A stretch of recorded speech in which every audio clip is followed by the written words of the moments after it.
had almost a 20% increase in the size of the exhibit space and the number of exhibitors that we have in the exhibit hall this year.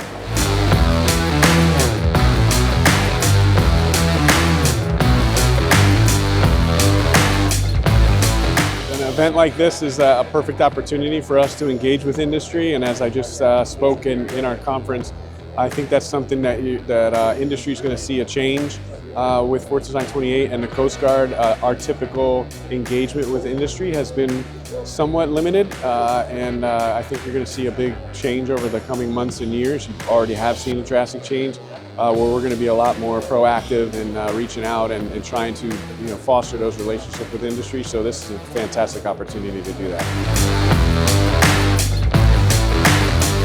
Being able to collaborate with so many people in different roles that they've never filled before was very interesting.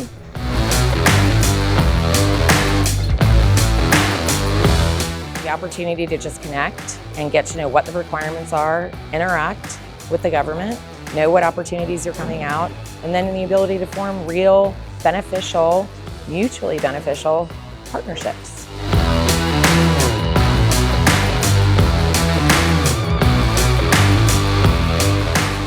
All right, we can't wait to see you next year, December 8th through 10th, right here in North Charleston, South Carolina.